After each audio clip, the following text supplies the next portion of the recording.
Welcome back to Conversations from Sunflower Fields. There's a word that quietly finds its way into almost everything I write. It's a word we don't hear very often anymore, but I think it's one of the greatest gifts God has given us. The word is wonder.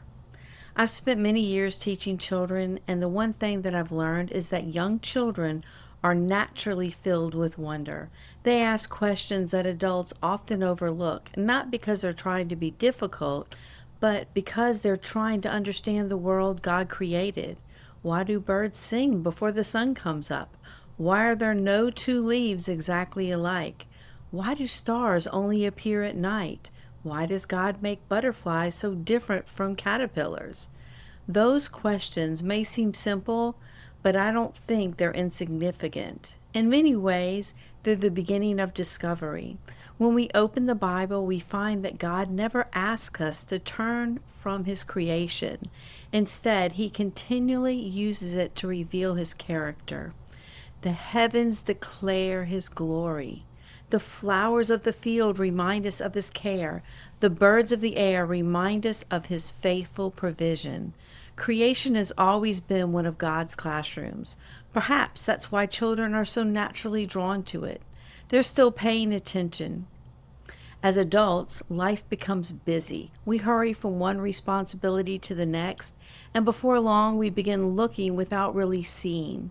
We notice the sunrise just long enough to comment on its beauty before turning our attention back to our schedules. We hear the birds singing without stopping to listen.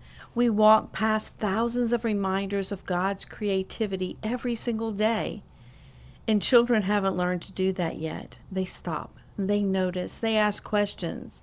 And I don't think that's childish. I think it's something many adults need to rediscover. That's one of the reasons wonder became such an important part of Sunflower Fields. I never wanted the stories to rush children from one adventure to the next. I wanted them to linger, to notice, to ask questions, and to slow down long enough to see that God often reveals His faithfulness through the ordinary things we encounter every day. Wonder, however, was never meant to be the destination. Wonder opens the door. Discovery is what happens when we begin walking through it. A child notices a bird building its nest, and that leads to a question. Who taught the bird to do that? The question leads to a conversation. The conversation leads to Scripture, and Scripture leads us back to the Creator. That's the journey I hope every child experiences. Not simply learning interesting facts about nature, but discovering that every part of creation quietly points beyond itself to the God who made it. The treasures in Sunflower Fields were created with that same purpose. On their own, they're ordinary objects: an olive branch, a shell, a smooth stone, a silver button, a tiny key, a compass. None of them are extraordinary by themselves. What makes them meaningful is what they teach. Each one becomes a reminder of biblical truth. Each one invites another conversation. Each one encourages children to look a little more closely at the world around them. I've often thought that's how God teaches many of us throughout our lives. Rarely is it through spectacular moments. More often, though, it's through ordinary moments that become extraordinary because we begin to notice His presence within them. Perhaps that's why Jesus so often ended His teaching by saying, "He who has ears to hear, let him hear." He wasn't simply asking people to listen. He was inviting them to notice. And I think that's an invitation all of us still need.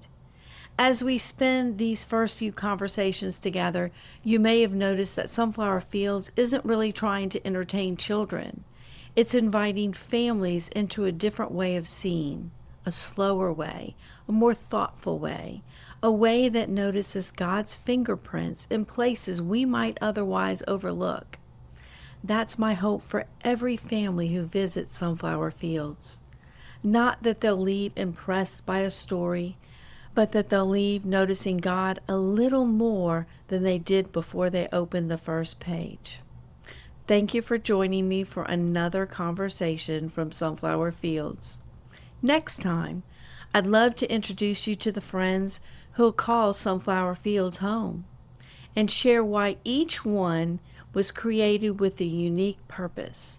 Until then, may you slow down, notice well, and discover the faithfulness of God that has been surrounding you all along.